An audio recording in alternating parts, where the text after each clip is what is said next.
El bebé millonario lloraba solo cuando todos se iban, y en ese llanto había una verdad que nadie en la casa sabía leer. Era la madrugada. La iluminación de la mansión se reducía a un par de lámparas en el pasillo y la pantalla azul del monitor de la habitación de Sebastián. Pero el sonido del llanto atravesaba paredes, despertaba relojes y dejaba a quienes tenían que escucharlo con la sensación de que algo, algún nudo, había quedado sin atar. Sofía Ramírez estaba despierta desde la noche anterior. La obligación y la costumbre la mantenían en la casa como cada madrugada. Barrer el silencio, vigilar que las luces no quedaran encendidas, doblar la ropa que nadie había pedido doblar. Pero esta noche, el llanto del bebé la atravesó con una fuerza distinta. No era un llanto cualquiera, era un lamento grave, como si alguien tirara de una cuerda dentro del pecho de un niño que no podía explicar por qué temblaba. Había pasado por la puerta del dormitorio de servicio y se detuvo sin saber exactamente por qué. Fuera, la ciudad dormía. Dentro, la mansión respiraba con la calma de siempre. Muebles caros que no chirriaban, cuadros que no hacían preguntas. Allí, entre la seda y el silencio de las habitaciones principales, los gritos del bebé parecían una falta de forma en el resto del aire. Sofía cerró los ojos y sintió las palabras que no quería pronunciar. No puedo más. No era la casa la que la oprimía, era la ausencia de su propia niña, una sombra que vivía a través de recuerdos y de noches en vela. Recordó el día en que su hija se fue, la sala del hospital, ese olor a cloro y a café barato, la sensación de que el mundo seguía estando muy lejano. No hubo culpa honesta que la definiera entonces, solo un hueco que aprendió a llevar oculto bajo su delantal. Desde entonces había aprendido a contener la ternura, a esconderla entre las labores, como si la compasión fuera un exceso que no debía mostrarse en una casa que valoraba la discreción por encima de la vida. Pero el llanto, esa madrugada, fue más fuerte que su contención. Sofía caminó sin ruido por la alfombra del pasillo, hasta la puerta de la habitación de Sebastián. La vislumbró por la rendija de la puerta, cuna de roble, colchón blanco, ositos bordados que la luz de la pantalla convertía en sombras perfectas. El bebé tenía la cara arrugada, la boca roja, las manos apretadas en puños diminutos. Nadie estaba en la habitación. Había una cámara encendida en una esquina, pero los monitores no pueden calmar un cuerpo desolado. Instintivamente, Sofía puso la mano en la perilla. Antes de abrir, inspiró profundo, reuniendo un valor que no era para ella, sino para otro ser que lloraba con la urgencia de quien no era escuchado. Al cruzar el umbral, la madera del piso crujió como un secreto. La cuna chirrió apenas cuando la acercó. El pelaje de un oso de trapo tocó su pierna al sentarse. «Shh», susurró, como si la casa misma obedeciera la voz. «Calla, pequeño». El llanto no se dio de inmediato. Algunos bebés dudan, otros desconfían, y Sebastián, por razones que entonces nadie sospechaba, tenía esa desconfianza clavada en el cuerpo. Sofía lo sostenía con la sumisión de quien ha conocido el dolor y ha decidido ofrecer lo que posee, su calor, su voz, algo de su pecho que aún guardaba. La primera vez que la leche brotó fue un acto furtivo, una reacción del cuerpo que era a la vez traición y regalo. No planeó hacerlo, simplemente el instinto encontró su camino. El contraste fue inmediato, cuando la boca pequeña se prendió al pecho, cuando el ritmo de su succión dibujó un mapa de seguridad en el cuerpo de Sofía, el llanto se transformó. Las manos del niño se aflojaron, su respiración se volvió menos apresurada, y un silencio nuevo se instaló, no el silencio de la casa rica, sino la quietud verdadera que solo conoce alguien que ha sido acunado. Sofía dejó de temblar. Por un momento, el mundo entero se contuvo. Solo existían el calor de ese bebé y el latido escondido de una mujer que había aprendido a no querer ser vista. En la habitación contigua, la puerta entreabierta dejó pasar el brillo de una lámpara baja. Un reloj marcó las 3:17. Fue entonces cuando Alejandra, la hija mayor de la familia, cruzó somnolienta la puerta del cuarto principal y miró la escena con sus ojos grandes de 7 años, sin malicia, solo verdad. La niña se sentó sobre la alfombra y dijo, con la inocencia que no conoce el peso del escándalo: «Mamá, ¿vamos a dejarla? Tiene hambre». La palabra mamá salió con esa naturalidad que no entiende de contratos ni de anillos. Diego Castellanos, desde la penumbra del pasillo, apareció con la bata abierta y la mirada quemada por la falta de sueño. La fascinación y el desconcierto se pelearon en su rostro. Había tenido la potestad de todo durante años, pero la escena que ahora veía se colocaba fuera de sus guiones. Valeria Mendoza de Castellanos llegó al segundo siguiente, perfumada, con la cara perfectamente peinada, como quien ha decidido que la apariencia es la única defensa contra el caos. Su mirada fue un tornillo, afilada, fría. Al principio dijo nada. Su silencio fue más venenoso que cualquier palabra. Solo cuando la escena se fijó en la cocina, con el aroma dulzón de la leche que todavía colgaba en el aire, la voz de Valeria apareció, medida y salada. «¿Qué está pasando aquí?», preguntó, como quien espera que alguien invente una explicación plausible y la recete con buena educación. Diego sostuvo la mirada de Sofía sin entender del todo lo que sentía. Había una gratitud en su pecho, sí, también algo parecido a la vergüenza. En la cabeza de Diego convivían dos verdades, la que aparecía en los balances de su empresa y la que ahora se desplegaba, vulnerando el orden que su familia había construido. Decidió decir lo que supuso correcto. «No necesito explicaciones», murmuró. «Solo que el niño esté bien». Sofía dejó al bebé en la cuna y se levantó con la calma de alguien que sabe que lo urgente ya no está en juego. No quiso mediatizar el acto, no lo ofreció como espectáculo. Cuando cruzó la sala de estar camino a su cuarto de servicio, la mirada de Valeria se agarró a ella como un hierro caliente.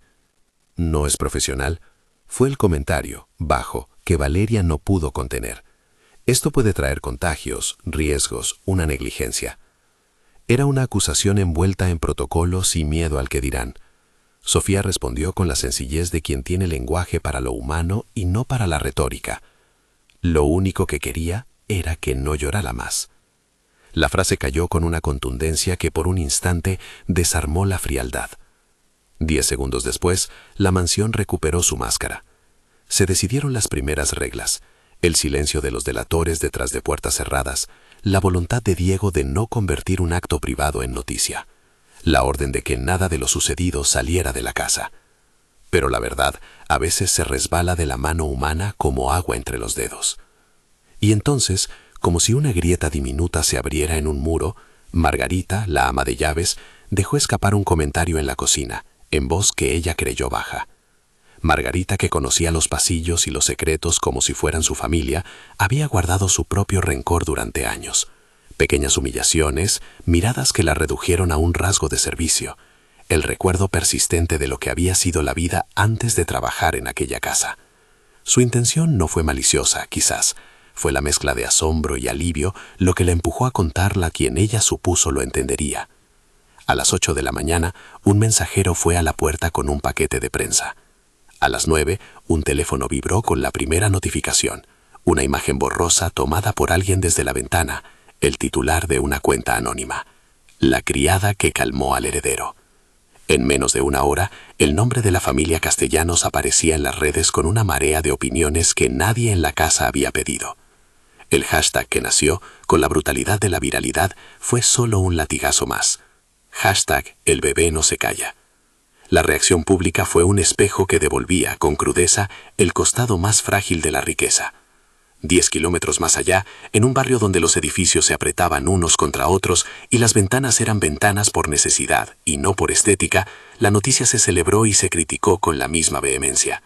Algunos medios empezaron a preguntar, otros a exigir entrevistas. El rumor creció de manera orgánica y con él llegaron preguntas que nadie había hecho. ¿Por qué precisamente esa mujer? ¿Cuál era la relación real entre Sofía y la familia? ¿Qué había pasado en el hospital cuando Sebastián nació? Mientras la casa se cerraba en sí misma, Alejandra fue una pequeña voz que no se dejó domesticar por la urgencia de los adultos. Esa mañana se sentó junto a Diego en el salón principal y con todo el candor posible le pidió una explicación que ni él tenía.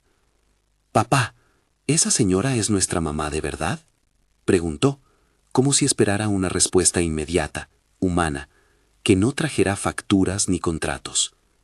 Diego besó la cabeza de la niña y respondió con honestidad para alguien que nunca aprendió a disimular del todo. No lo sé. Solo sé que el bebé dejó de llorar cuando ella lo prendió al pecho. Eso es todo lo que sé ahora. El silencio volvió a instalarse, esta vez con la amenaza de una tormenta. Valeria convocó a su abogado personal, una figura eficiente y de pocas palabras. Diego llamó a su director de comunicaciones. Sofía fue invitada por Margarita a quedarse fuera de la escena pública. Pero nadie pudo apagar la llama de la curiosidad en las redes. Los teléfonos de la casa comenzaron a sonar. Llamadas de periodistas, de productores de televisión, hasta de antiguos conocidos de Sofía que ahora buscaban beneficiarse de algo que en un minuto había sido privado y en el siguiente se convertía en espectáculo. Sofía permaneció más tiempo en su cuarto de servicio, mirando la pared como si en ella fuera posible hallar las respuestas.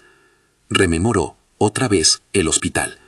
Recordó la pulsera de identificación que le habían puesto a su hija, una pulsera rosada con una inscripción que ahora le parecía tenue. Recordó también la convulsión de la sala de neonatología el día en que ella dio a luz, la entrada y salida de personal, el cansancio compartido entre enfermeras a las que nadie pagaba, sino que pagaban con su juventud. Nunca hubo rancor verdadero en su corazón por aquella pérdida, solo ese hueco que le enseñó a ser menos dueña de su afecto. Mientras tanto, en el estudio de la mansión, Diego intentó gestionar la crisis como quien intenta domar un incendio con un vaso de agua. Suspendió entrevistas, pidió discreción a su círculo, aseguró que la privacidad de su familia era sagrada. Pero las redes no obedecen a los deseos de un hombre que todo lo compra. Una cuenta que jamás habían podido identificar subió un video breve, una toma desde la calle, con el foco en la ventana donde se veía una sombra acercarse al bebé. Aunque la imagen era pobre, sus comentarios arrancaron una marea de conjeturas, que si había negligencia, que si la familia escondía algo, que si aquella mujer era una empleada o algo más. En la noche que siguió, las teorías se multiplicaron. Algunos defendían a Sofía con pasión, una heroína sin título, decía un comentario. Otros especulaban sobre escándalos antiguos, sobre peleas entre cámaras y secretos familiares. Un presentador de madrugada habló sobre la paradoja de los afectos en las familias ricas, como si las privaciones afectivas se resolvieran con dinero. Mientras tanto, en una clínica privada, un hombre con bata blanca y ojos cansados abrió un sobre con una transferencia. Era una suma discreta, un pago que no sabía si debía aceptar. El doctor Julián Martínez había sido durante años un nombre que circulaba en las listas de atención médica de la ciudad, discreto, competente, accesible para quienes podían pagar. Su despacho olía a café y a expedientes viejos.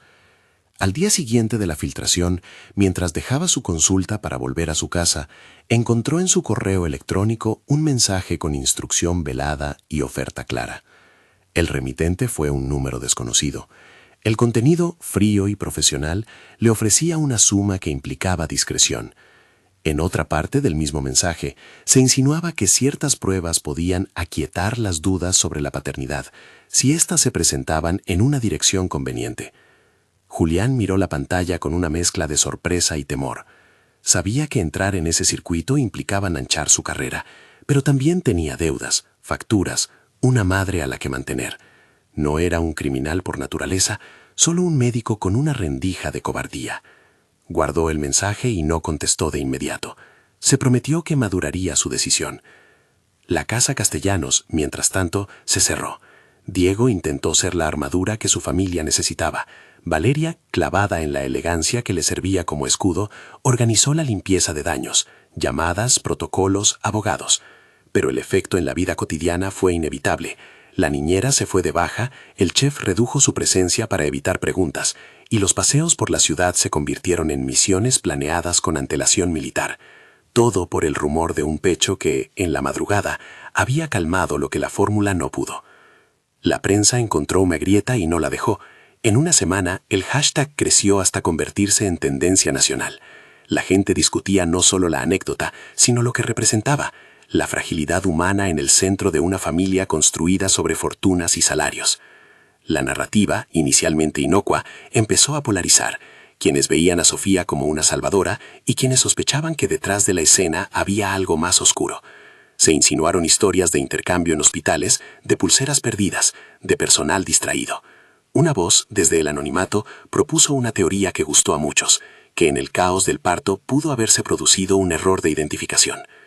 Ese rumor, aunque sin pruebas, encendió una sensación colectiva. Si había un error, alguien tendría la culpa. Y la culpa, en una casa como la de los Castellanos, era un objeto que podía comprarse o venderse, dependiendo del precio. Sofía intentó, en la intimidad de su cuarto de servicio, explicar a sí misma lo sucedido con palabras sencillas. Di de comer a un niño. No buscó reconocimiento, no ambicionó un lugar entre las fotos que adornaban la entrada de la mansión. Lo que sí sintió fue la mirada ajena, esa que ahora la colocaba en el centro de un escenario al que no pertenecía por derecho, pero sí por una conexión que ninguna ley había previsto. Su pecho le dolía por razones que no eran físicas.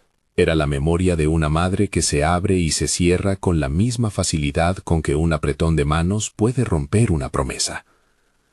Una noche, al cerrar la ventana para evitar que la luz de la calle generara más especulaciones, recibió la visita de Alejandra. La niña, en pijama, con trenza aparentemente deshecha, se acercó con aquella sinceridad que desarma a los hombres más astutos. «Sofía», dijo, apoyando la frente en el borde de la cama, «no te vayas. Mamá está rara, pero yo sé que tú tienes corazón». Sofía la miró hasta que la niña se quedó dormida en la almohada. Hubo algo en ese gesto que la hizo sentir, por primera vez desde la pérdida de su hija, que su afecto no era una moneda que se cambiase por silencio. Era un lazo pequeño, verdadero, que no podía comprarse ni sustituirse. Pero las calles no dejan de hablar. A la mañana siguiente, un reportaje con imágenes de la casa, de un coche negro frente a la entrada y de los nombres que orbitaban alrededor del escándalo, apareció en todas las cadenas. Un detective de medio tiempo que trabajaba para uno de los competidores de la familia Castellanos comenzó a indagar en historias antiguas, pagos a médicos, ensayos de tratamiento, registros de nacimientos en clínicas privadas. Su trabajo, bajo la apariencia de curiosidad profesional, empezó a tensar un hilo que nadie quería ver. En la otra orilla, Fernando Rivas, empresario rival con una historia personal entrelazada a la de Valeria, presenció la difusión con interés calculado. Fernando había sido, años atrás, algo más que un amigo para Valeria. Había sido un nombre que apareció en sombras cuando Diego aún soñaba con ampliar su imperio. La noticia, para Fernando, era una oportunidad. Los negocios no perdonan las grietas de la reputación ajena. En ellas crecen las trampas que favorecen a los audaces. Su contribución sería sutil, pero eficaz. Contactos, informaciones filtradas, presiones que no siempre se manifiestan en público. Esa misma semana, en la clínica del doctor Julián, una enfermera se presentó con las manos temblando. Traía consigo una historia que resonó con las piezas dispersas en la ciudad, un intercambio de pulseras en la sala de neonatología, confusión entre dos niños nacidos la misma noche. Tenía nombres, fechas y una memoria que, aunque fatigada, recordaba un instante en que dos madres compartieron lágrimas y procedimientos. La enfermera, cuyo rostro solo sería protegido por el anonimato, confesó que en esa noche la sala había estado llena, que el personal estaba exhausto, que alguien había llamado a la familia equivocada. Cuando Julián leyó la nota, un escalofrío le recorrió la espalda. No por conciencia moral necesariamente, sino porque venía a alimentar un rumor que podía cambiarlo todo. Parado frente a la ventana de su despacho, vio la ciudad quemarse en luces. La oferta anónima en su correo electrónico se presentó ahora con otra dimensión, la posibilidad de contribuir a una versión conveniente de los hechos. Sabía que podía aceptar aquel dinero y presentar resultados que cerraran la herida a favor de los Castellanos. Sabía también que si lo hacía, se metería en un terreno peligroso. Dentro de la mansión, la tensión se hacía costura fina entrecortada. Diego insistió en que todo se manejara con discreción, pero la discreción, como una tela que no se plancha bien, siempre deja arrugas. Valeria, por su parte, comenzó a desmoronarse en privado. Pequeñas crisis de llanto en el baño, preguntas que no sabía formular, culpabilidad que mezclaba con rabia. En una de las noches, al otro lado de una puerta cerrada, Valeria golpeó la pared con la palma de la mano y gritó sin voz, un sonido que las paredes fingieron no oír. Sofía, por su lado, recibió la primera llamada de un periodista. La conversación fue breve y cortés. Le ofrecieron pagarle por su testimonio, por su versión. Ella colgó. No lo necesitaba. Su vida no era un titular que aspirara a medallas. Pero cuando horas más tarde vio a la niña que había perdido, retratada en una publicación de bajo perfil, con un pie de foto que sugería que ella podía ser la madre biológica de Sebastián, un escalofrío le arrancó la poca calma que le quedaba. La verdad, que había sido un refugio para ella, se había convertido ahora en una mercancía. La presión aumentaba y con ella las decisiones dudosas comenzaron a perfilarse. Alguien en la casa propuso hacer una prueba de compatibilidad sanguínea para aclarar los rumores. No se trataba todavía de ADN, se trataba de una comprobación preliminar, de la clase de exámenes que sirven para descartar lo evidente. Diego vio en eso una manera de cortar de raíz el rumor, de estabilizar a su hija Alejandra y de devolver la normalidad a la mansión. Valeria, a su vez, lo aceptó con la condición de que todo se realizara en un laboratorio que no filtrara nada. Sofía dudó cuando le hablaron de esas pruebas. No sabía de términos médicos ni de probabilidades, solo sabía que su cuerpo había hecho algo esa noche que nadie de los poderosos de la casa quería convertir en tabla de información. Aceptó, no porque quisiera demostrar nada, sino porque la idea de que la verdad se pudiera definir con una bandeja de laboratorio le parecía, de algún modo, más soportable que la exposición pública. Pero las decisiones humanas siempre encuentran su ruta para torcer el destino. Alguien, en algún momento del camino entre el laboratorio y la casa, dejó caer una ficha, una transferencia bancaria que no correspondía con los servicios facturados, una llamada anónima al técnico de laboratorio, un sobre con instrucciones en un escritorio. La ciudad observaba desde sus pantallas y en la mansión el precio de mantener la apariencia empezaba a ganar caras en efectivo. Esa fue la coyuntura en la que la historia tomó impulso hacia un conflicto más oscuro. Las piezas se alineaban sin que nadie aún comprendiera la figura completa. La mujer que calmó al niño, la pulsera que quizás se había perdido, el médico tentado por dinero, la rivalidad de Fernando, la curiosidad voraz de los medios. Todo ello prometía una tormenta que tenía que ver con la naturaleza de las cosas, la diferencia entre ser madre y ser dueña, entre la verdad que cura y la verdad que destruye reputaciones. Una noche, mientras el cielo se vestía de negro y las luces de la mansión parpadeaban como luciérnagas distraídas, el doctor Julián tomó una decisión que no supo si era por cobardía o por cansancio. Llamó a un número que le habían dado y contestó una voz neutra. Le ofrecieron una suma y por primera vez, en voz baja, le sugirieron la secuencia exacta de pasos, retrasar ciertos informes, indicar una compatibilidad que cerrara el caso, firmar con nombre y sello. La voz no prometió impunidad, solo dio la seguridad fría de quien sabe que el dinero lubrica mecanismos. Julián colgó y miró su reflejo en el cristal de la ventana. Por un instante pudo ver a Sofía sosteniendo a Sebastián en la penumbra, la ternura en sus manos, la caricia que curaba llanto. Luego vio a su madre en la cocina, contando las monedas, la necesidad que apretaba. Fue entonces cuando su pecho se estrechó. No por la vida de los castellanos, sino por la suya propia, por la suma de obligaciones que lo convertían en un hombre con filo suficiente para ser lastimado por su propia cobardía. La historia había comenzado con un llanto que nadie logró calmar salvo una mujer a la que la fortuna no pertenecía. Ese llanto ahora empujaba a todos a tomar decisiones que alterarían destinos.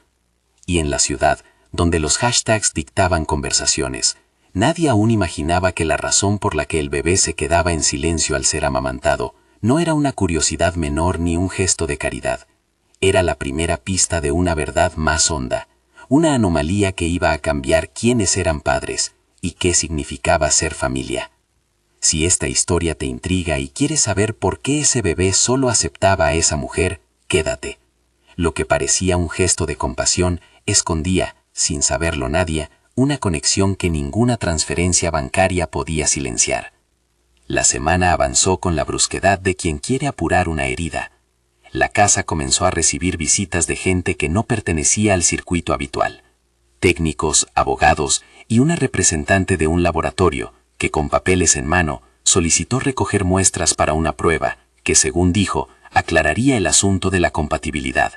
Sofía afirmó: no sabía que esa firma era una llave pequeña que abriría puertas mucho más grandes. Esa tarde, en la sala de juntas de la empresa de Diego, los asesores discutían la gestión de la crisis con términos precisos y mirada fría. Hablaron de control de daños, de posicionamiento mediático, de cómo neutralizar una narrativa que podía afectar la imagen de la marca familiar. Valeria, por su parte, tuvo un episodio de angustia en el baño. Se quedó mirando su reflejo hasta que sus manos se volvieron temblorosas. No era solo miedo al que dirán, era la sensación de que la vida que había construido sobre apariencias se deshace con facilidad, como una costura mal hecha. Mientras tanto, en el barrio donde Sofía creció, se escuchaban otras conversaciones. Vecinas que la conocían desde antes de su pérdida comentaban la noticia como quien interpreta una novela. Algunas la defendían, otras miraban con recelo las posibilidades que el destino podía abrir. La voz que más dolía en el corazón de Sofía era la suya propia, la que dudaba, la que preguntaba si, por haber dado de comer a un niño, debía aceptar convertirse en un personaje público. La noche cayó con la promesa de que algo más grande se estaba por revelar. De forma silenciosa, en una oficina que olía a papel y a café rancio, alguien archivó un documento que sería clave. Era una hoja con un registro de pulseras de identificación, con números, fechas y una anotación que, al leerla con cuidado, mostraba una coincidencia. 2 niños dados de alta la misma noche, con pulseras cuyo número final coincidía en la cifra que nadie había reparado antes. Era una anotación minúscula, casi inadvertida, pero que, como una semilla mal plantada, tenía el potencial de germinar en algo que alterara vidas. La casa se quedó en silencio.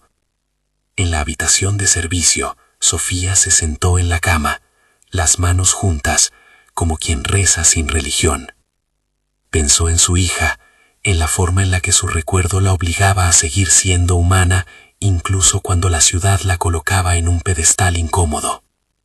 No buscaba fama ni reclamo, solo deseaba una cosa simple, que los niños pudieran dormir sin que el mundo los interrumpiera.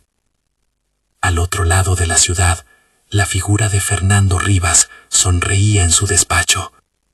Había decidido que movería piezas con cuidado, que la ambigüedad podía ser rentable. Sabía que no podía forzar la verdad, podía, eso sí, empujarla por la pendiente que más le sirviera. Mandó un mensaje a alguien que conocía en la clínica, no para ordenar mentiras, sino para acelerar determinados procesos. No todo tiene precio, pero algunas cosas sí son susceptibles a maniobras astutas. La historia, hasta entonces definida por la ternura de un acto, se deslizaba ahora hacia una zona de sombras. Nadie en la mansión podía prever que la razón por la que el bebé millonario lloraba solo cuando todos se iban no era solo un misterio de cariño, sino una llave hacia una verdad médica, administrativa y humana que iba a poner a prueba conciencias, contratos y amores. Y sobre todo, iba a plantear una pregunta que pesaría como una losa. ¿Qué define a una madre? Los papeles, la biología, el cuidado nocturno que calma el llanto de un niño. En la madrugada siguiente, mientras la ciudad dormía y la mansión intentaba recomponer su semblante, un sobre sin remitente apareció en la mesa del doctor Julián. Dentro, una tarjeta con un número y una frase fría. Para resultados definitivos, llámennos. El doctor exhaló con una mezcla de temor y responsabilidad. Afuera, en la ventana de Sofía, la reina de la noche, Alejandra dormía tranquila, ajena a las corrientes que empezaban a empujar la barca de su familia hacia aguas inciertas. Dentro de la casa, nadie aún había entendido por completo que ese llanto, el del bebé que parecía no calmarse salvo en brazos de la mujer humilde, era apenas la primera nota de una canción cuya letra nadie conocía. Y cuando amaneció, el mundo entero ya comenzaba a preguntar por la razón. El amanecer se llevó la oscuridad como quien arrastra un mantel viejo, pero no borró el rumor. Las noticias seguían latiendo, gastritis de coberturas y opiniones, y la mansión Castellano se transformó en el epicentro de una consulta pública. Corresponsales ajustaron micrófonos, periodistas hicieron preguntas que ya no buscaban respuestas, sino juicios, y teléfonos de gente que antes fingían no recordar nombres sonaron con insistencia. En el despacho del laboratorio que la familia había contratado, se movieron expedientes, se revisaron protocolos, y una joven técnica repasó una y otra vez el registro de muestras. Había fechas, sellos, cintas de custodia. Los procedimientos, que a diario parecían mecánicos, ahora adquirían la densidad de pruebas que podían cambiar vidas. Nadie quería que llegara al tribunal una inconsistencia. La cadena de custodia debía ser impecable. Diego lo había exigido con la precisión de quien sabe que la reputación es una mercancía frágil. Apenas se conoció el rumor de una incompatibilidad sanguínea entre el supuesto padre y el bebé, la mansión respiró con mayor tensión. Un examen rápido lo decía. Había una incompatibilidad que, en términos sencillos, habría la necesidad de una prueba más profunda. No era una sentencia, ni mucho menos, pero encendió alarmas. Valeria, en un episodio de furia contenida, gritó a la pared hasta que su voz se quebró. Luego, en su cuarto, se tocó el anillo como buscando anclar realidad con metal.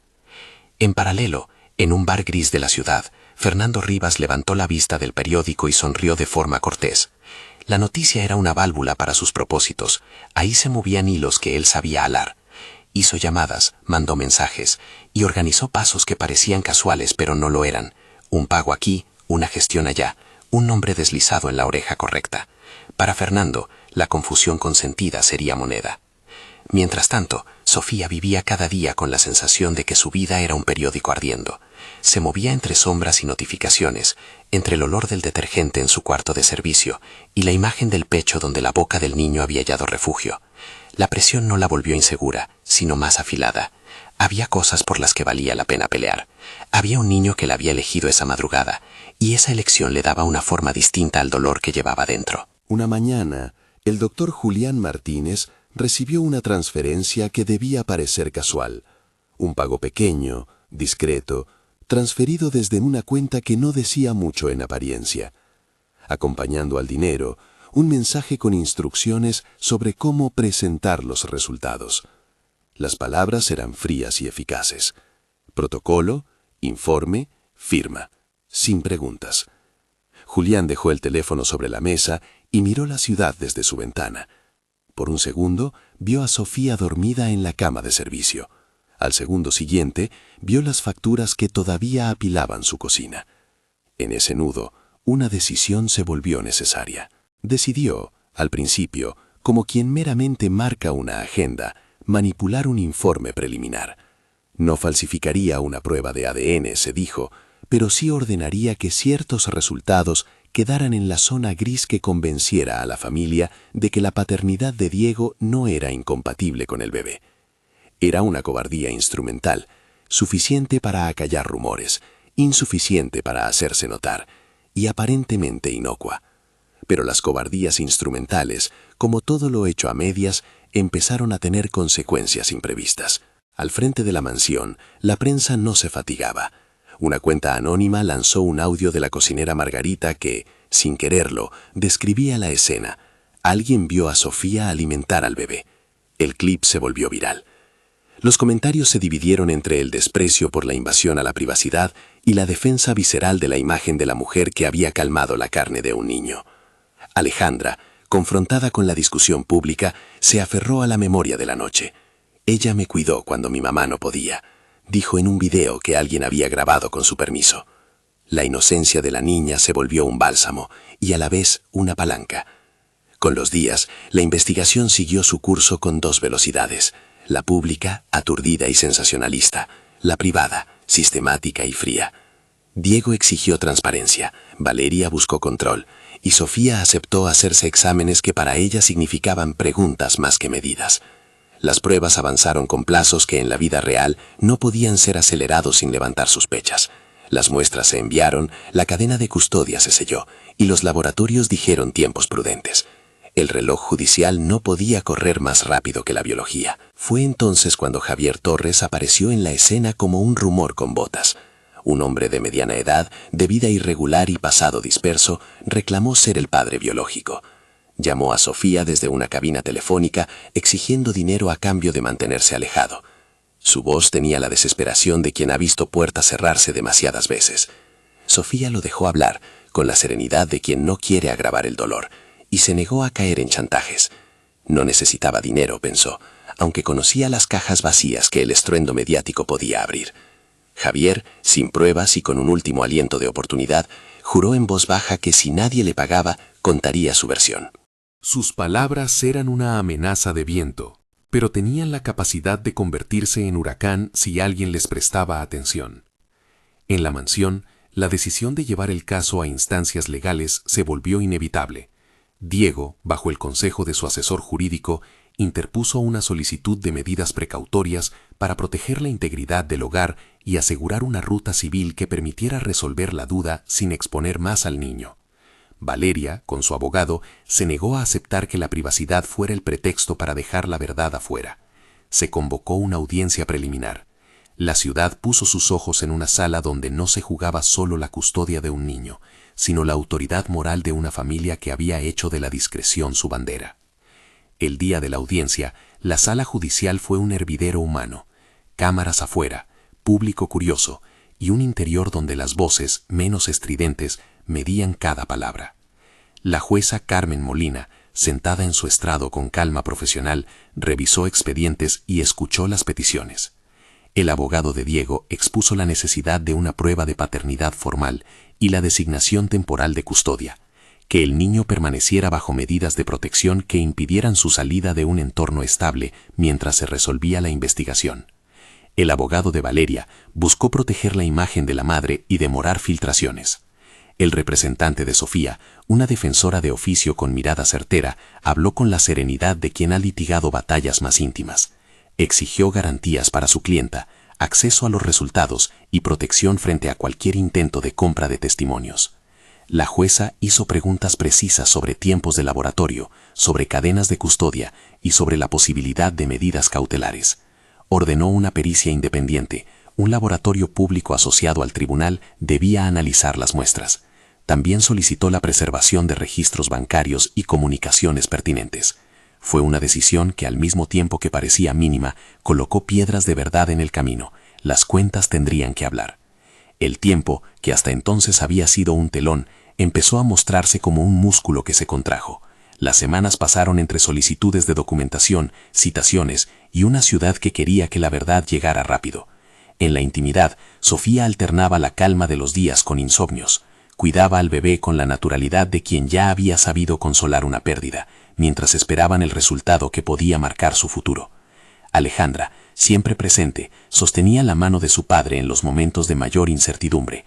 Diego comenzaba a mostrar una paciencia nueva, no forzada por el poder, sino nacida de la proximidad con alguien que había sido responsable por la noche. El primer golpe de verdad llegó en forma de correo electrónico firmado por una dirección institucional. Los análisis preliminares del laboratorio público señalaban que existía una discrepancia sérica entre Diego y Sebastián, una incompatibilidad que hacía necesaria una investigación más profunda. No era una condena, pero sí un aviso. Fernando sonrió en su despacho, Valeria se descompuso, Diego respiró por primera vez con una mezcla de rabia y alivio. Rabia por la sospecha y alivio por la posibilidad de que todo fuera un error. Para Sofía, la noticia fue como una luz que se abre a medias. No la acusaba ni la absolvía, solo ponía un espejo más delante. Mientras los peritajes avanzaban, el doctor Julián se convirtió en un personaje dividido. Los mensajes que había recibido aparecieron en la investigación: transferencias bancarias, mensajes anónimos, instrucciones. Una supena judicial tocó a su puerta y lo obligó a entregar registros. Al principio, Julián intentó ocultar pequeñas huellas, correspondencias borradas, archivos encriptados. Pero la presión legal y moral fue más fuerte que su intento por salvar un mínimo de orgullo profesional. Cuando las transferencias se hicieron visibles en las cuentas y las fechas coincidieron con los envíos de ciertos informes, el patrón del soborno comenzó a mostrar su contorno. En la sala de audiencias donde se discutía la custodia provisional, el perito del laboratorio presentó un informe claro y serio. Los resultados básicos descartaban la compatibilidad esperada y existía, además, un hallazgo inusual que requería análisis genéticos complementarios. Palabras como anomalía genética fueron pronunciadas con cautela, no para provocar titulares, sino para dejar constancia de que algo en la biología del niño no se ajustaba a lo previsible. La jueza ordenó una prueba de ADN completa, con custodia judicial de las muestras. El tiempo de espera sería de 2 semanas mínimas, y la sala entera lo supo. La paciencia sería requisito. Fue en ese interregno cuando el cuerpo de la historia mostró sus grietas más humanas. Algunas personas buscaron aprovechar. Javier reapareció con más violencia en su voz, exigió un pago y lanzó amenazas sobre revelar algo que él juraba saber. Fernando intentó cooptar testimonios y algunos técnicos de laboratorio se encontraron en la incomodidad de llamadas y mensajes insistentes. Pero hubo también actos de coraje. Una enfermera que había trabajado aquella noche de neonatología y que había guardado la memoria como quien guarda una cicatriz, se presentó con la decisión de romper su silencio. No lo hizo para probar nada, sino porque ya no pudo soportar el peso de la duda sobre otra vida. Su declaración fue un acto pequeño y enorme. Recordó el intercambio de pulseras en una noche atareada, la confusión de 2 madres que fueron separadas por la rutina y el cansancio, y la falta de un control definitivo que asegurara que cada bebé terminara con su pulsera correspondiente. No era una sentencia absoluta, era una memoria que encendía preguntas. Cuando la fiscalía cruzó esas palabras con los registros del hospital, una narración tomó forma. 2 bebés nacidos en la misma sala, pulseras parecidas, personal fatigado. Nadie habló de culpables aún. Se hablaba de negligencias y de protocolos dolidos. Las pruebas de ADN llegaron finalizadas en una mañana gris. El laboratorio, que había sido designado por el tribunal, entregó resultados sellados que debían abrirse en presencia de las partes. La sala del tribunal estaba llena. Los rostros se tensaban. Se oyeron apenas respiraciones. La jueza Carmen Molina se incorporó y abrió en el sobre con gesto medido. Leyó con calma, y la primera frase que pronunció quebró la tensión en un silencio más hondo. Las pruebas genéticas no confirmaban que Diego fuera el padre biológico. Hubo un murmullo contenido. Los ojos de Valeria se humedecieron. Diego cerró la mandíbula como si quisiera retener una emoción que no sabía nombrar. La prueba, en términos técnicos y a la vez humanos, señalaba que la filiación paterna no estaba demostrada. Pero la confirmación más importante venía acompañada de un hallazgo inesperado. El laboratorio había reportado la presencia de un marcador genético raro, una variante sanguínea cuya coexistencia en 2 individuos sugería un lazo materno poco común. El informe no decía más que aquello, una afinidad biológica entre Sofía y Sebastián que no podía ignorarse. No era una poesía médica, era un dato con peso forense. La jueza reposó el papel sobre su mesa y miró a la defensora de Sofía, que no pudo contener un ligero temblor en su sonrisa. Sofía, con las manos quietas, miró a su alrededor como si no supiera si la noticia la liberaba o la ataba.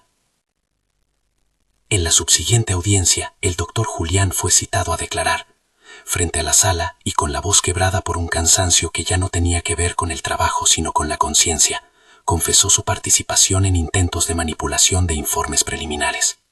Trajo además documentos que no esperaba sacar a la luz, correos, transferencias, una cadena de mensajes donde se veía la presión y la oferta. Dijo que había accedido a cambiar interpretaciones para evitar que la familia de los Castellanos entrara en un escándalo mayor. Admitió su culpa y ofreció todos los registros que tenía, incluso aquellos archivos que demostraban que en algún momento la verdad había sido tentada con dinero. Sus manos temblaban cuando entregó las pruebas al secretario de la sala. No pidió perdón a la prensa, pidió perdón a la verdad. El efecto fue una cascada. Las transferencias demostraban que alguien había intentado comprar silencio en la forma más común, con el velo de lo profesional. Los mensajes señalaban que la operación no había sido una iniciativa improvisada. Había intereses detrás. En el banquillo de los acusados morales, Fernando Rivas vio cómo su plan se desarmaba por la honestidad de un hombre que, tarde, había decidido no hacerse cómplice. Valeria, por su parte, sintió la culpa hacerse visible en su cuerpo. Su mirada se perdía y por primera vez en muchos días alcanzó a ver a Sofía no como un problema, sino como una persona. La enfermera testificó en una declaración pública que iba más allá de la técnica. Contó con detalle humilde la noche en la que 2 bebés fueron confundidos por minutos de cansancio. Recordó una pulsera en el suelo que nadie había advertido, una agenda con anotaciones apresuradas. Era un testimonio que, sumado a los resultados genéticos, componía una historia verosímil. En la prisa y en la fatiga, alguien había intercambiado una etiqueta y con ello había cambiado el destino de 2 familias. En medio de la audiencia, Alejandra subió la mano y pidió hablar. La jueza, sorprendentemente, le permitió hacerlo. Con la voz pequeña pero firme de una niña que ya había visto demasiado, dijo que no había diferencias entre las personas que cuidaban al bebé, que la que lo calmaba lo hacía con ternura y que eso debía contarse. La sala quedó en silencio. La verdad de la niña, simple y pura, tuvo más peso que cualquier argumento técnico. La jueza, tras escuchar peritajes, declaraciones y tras ponderar la complejidad humana que los papeles no siempre recogen, dictó una medida ponderada. Reconoció que existía evidencia suficiente para afirmar que Sofía tenía una relación biológica con Sebastián y ordenó su reconocimiento como madre biológica a efectos provisionales, con la apertura de un expediente de filiación que culminaría en un proceso civil simplificado. Además, decidió una custodia compartida temporal. El niño quedaría bajo la custodia del hogar, con medidas de protección y visitas reguladas hasta que se resolvieran los procesos administrativos de rectificación de actas y la investigación sobre las responsabilidades en el hospital y el intento de manipulación. También ordenó que se iniciara una investigación penal contra quienes hubieran intentado manipular pruebas. La sentencia no disolvía los lazos afectivos de toda una vida, más bien los reconfiguraba. A Diego se le reconocieron derechos como figura paternal que había cuidado al niño desde su nacimiento. A Sofía se le reconoció un vínculo biológico que hasta entonces había vivido en secreto. La jueza pidió que las partes dialogaran para asegurar la estabilidad emocional del menor y nombró un equipo social que acompañara la transición. Fue una decisión que buscó reparar más que castigar. La gravedad de las conductas no podía quedar sin consecuencia, pero la prioridad era siempre la del menor. Las consecuencias se sintieron pronto. La Fiscalía abrió una investigación formal sobre la manipulación de informes y sobre la negligencia en el hospital. El doctor Julián fue sancionado y, aunque no buscó la absolución pública, cooperó con la justicia. Presentó los nombres que conocía, las transacciones, los mensajes. La enfermera, aunque objeto de algún reproche por la negligencia, recibió protección y apoyo para su testimonio. Fernando, al ver que su apuesta por la confusión se volvía en su contra, se empleó en apagar incendios, pero la mancha quedaría. Fuera de los tribunales, la vida también fue encontrando sus nuevos ritmos. Sofía, tras la orden judicial, comenzó a pasar más tiempo en la casa principal. No fue una mudanza inmediata ni espectacular, fue en cambio un traslado paulatino. Una habitación modesta con luz propia, una rutina compartida con Diego para garantizar la estabilidad de Sebastián. La casa, que antes había separado personas por roles, aprendió a fundirlos. La relación entre Valeria y Sofía fue compleja, al principio impermeable, luego tensa, y más adelante lentamente humana. Valeria pedía espacio para procesar, su culpa la hacía pedir disculpas que no siempre salían con facilidad. Hubo también noches de silencio en las que ambas se acercaron para hablar de pérdidas. No todo se reparó de inmediato. Algunas cosas tomaron tiempo. Diego, por su parte, transitó un cambio que fue visible por su forma de mirar. Al principio, la ambivalencia había sido su defensa. Luego, la cercanía con Sofía le mostró algo que no había previsto. En esa mujer había una fortaleza que no se compraba con dinero. No hubo gestos teatrales ni declaraciones públicas de amor apresurado. Hubo acciones pequeñas, participar en las consultas médicas, defender la integridad de Sofía frente a ciertas cámaras, aprender a sostener un biberón con la torpeza de quien no quiere fallar. Con el tiempo, esas acciones se tradujeron en confianza. La relación entre Sofía y Diego se fue tejiendo con cuidado. No fue fácil, había resentimientos, diferencias de mundo y una herida social que los miraba con lupa. Pero también hubo momentos de compasión. Diego escuchando el relato de la pérdida de la primera hija de Sofía sin interrumpir. Sofía aceptando que Diego podía ser, si así elegían, más que un protector, un compañero. Lo que nació entre ellos no fue una pasión consumidora, sino una afinidad que respetaba los tiempos de duelo y los límites profesionales. En los meses siguientes, las demandas legales con respecto a actas de nacimiento y registros administrativos se resolvieron en procesos que exigieron paciencia. Se rectificaron documentos, se requirieron testimonios adicionales y la oficina de registros tuvo jornadas largas. En paralelo, la investigación penal sobre la manipulación de pruebas resultó en cargos para algunas personas implicadas. El doctor Julián, al colaborar, alcanzó una reducción de pena administrativa, pero su reputación quedó marcada. Fernando enfrentó demandas civiles por su participación en la conspiración. Los tribunales empezaron a hacer cuentas. Javier Torres recibió la respuesta que merecía de la justicia. Sin prueba de filiación real, su intento de extorsión fue denunciado y procesado. Dentro de la ciudad, su figura perdió la amenaza que alguna vez creyó sostener con el miedo. Para Sofía, el episodio se cerró con la sensación de no deberle nada a nadie, salvo a la necesidad de proteger a su hijo recién reconocido. La vida familiar se reorganizó con naturalidad. Las mañanas en la mansión adquirieron un nuevo pulso. Sofía organizaba rutinas, preparaba papillas cuando era necesario y enseñaba a Alejandra juegos que ella recordaba haber jugado con su propia hija. La niña mayor encontró en Sofía a una amiga con la que podía hablar sin temor a las zonas elegantes de la adultez. Valeria empezó a acudir a terapia y en sesiones largas y dolorosas pidió perdón de formas genuinas. No hubo reconciliaciones abruptas, hubo procesos. Diego y Sofía caminaron un sendero que fue desde la mutua curiosidad hasta el respeto que antecede al amor. Con el paso del tiempo, el espacio entre ellos se acortó, no por leyes ni por cámaras, sino por decisiones cotidianas. Diego sosteniendo noches de sueño cuando un virus banal atacó al niño. Sofía aceptando que el poder económico podía usarse para proteger a los suyos, no solo para alardear. Declaraciones de límites y cariño que no se confundían con control. Su relación evolucionó con prudencia, y cuando al final decidieron unir sus vidas, lo hicieron en una ceremonia íntima, sin estridencias, con pocas cámaras y muchos testigos cercanos. Alejandra abrazando a su padre, la enfermera presente como testigo de la verdad, y Margarita con las manos temblando pero contenta. Antes de la boda, hubo gestos que sellaron la transición.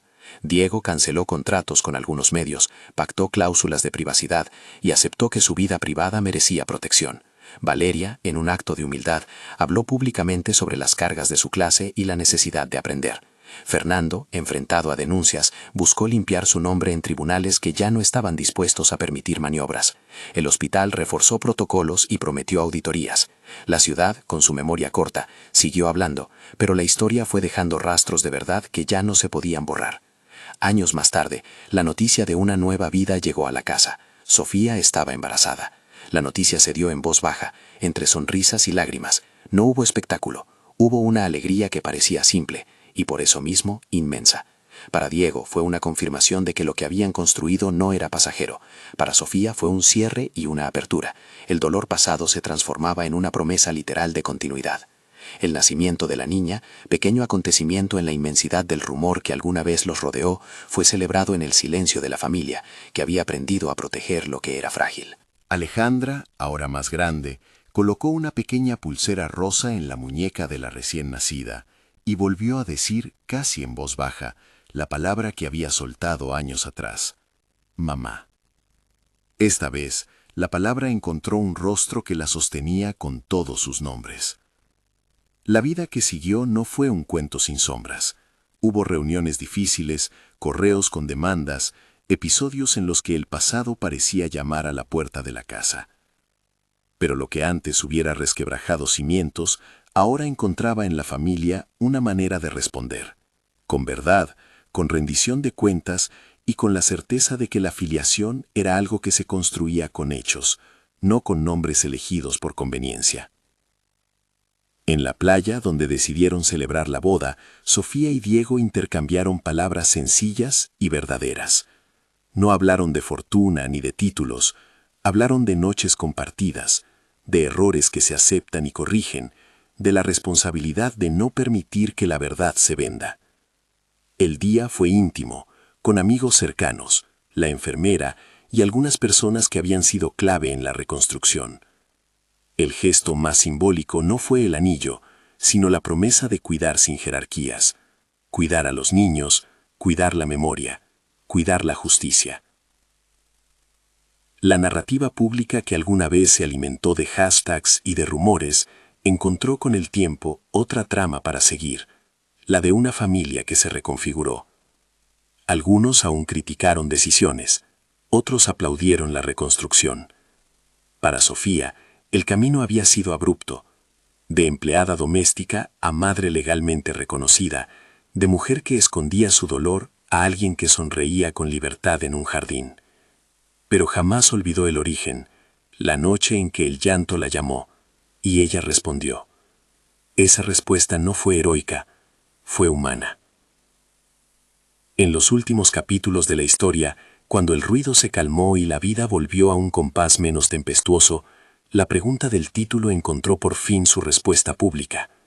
El bebé millonario lloraba solo cuando todos se iban, porque necesitaba algo que la fórmula no le daba. No lo resolvió solo un dato técnico, lo resolvió la combinación de una conexión biológica rara, un marcador genético que apuntaba a una madre inesperada, y el acto simple y decisivo de una mujer que dio su pecho para acallar el llanto. La razón no fue mágica ni escandalosa, fue humana y científica a la vez. Biología, error de identificación y la elección de una madre de cuidar. La ciudad aprendió, quizás a medias, que las verdades complejas no se sostienen por titulares. La ley demostró que, aun cuando el dinero intente comprar silencios, los registros, los peritajes y las confesiones pueden restaurar algo que importa más que la propiedad, la dignidad de los vínculos. Dentro de la mansión, la palabra familia cambió de textura. Ya no era solo un nombre de fachada, era un entramado de responsabilidades y de afecto. En una tarde de otoño, sentados en el porche con los niños jugando cerca, Diego y Sofía se miraron como dos personas que habían atravesado la tormenta y en el corazón del inusual habían encontrado un proyecto compartido. No dijeron grandes discursos, bastó una conversación tranquila sobre el futuro. Construirían una familia en la que las decisiones se tomarían con cuidado y con voz compartida. Alejandra, corriendo con su hermanito, anudó la escena. La pequeña mirada de la que una vez fue niña, ahora testigo de que el amor no se compra, se cultiva. La última imagen de esta historia no es la de una resolución absoluta, sino la de una mesa puesta para la cena, platos sencillos, voces mezcladas, risas que surgen sin cálculo. Al centro, Sebastián duerme con la tranquilidad ganada por noches de cuidado. A su alrededor, la gente que lo ama se ha hecho responsable de su crianza. Cada personaje cargó alguna consecuencia y en la medida de lo posible buscó reparación. El mundo que los miró durante meses empezó a voltear la página. Y así, la razón que antes nadie entendía se hizo visible. No era solamente una anécdota curiosa que mereciera un hashtag, sino la conjunción de una verdad biológica y una elección moral. El bebé millonario ya no lloraba solo cuando todos se iban, porque había alguien que entendió la razón y respondió con algo que el dinero no puede comprar, la ternura sostenida. Si esta historia te conmovió, compártela con quienes creen en segundas oportunidades y juramos seguir contando relatos donde la verdad y el amor, con paciencia, terminan encontrando su lugar.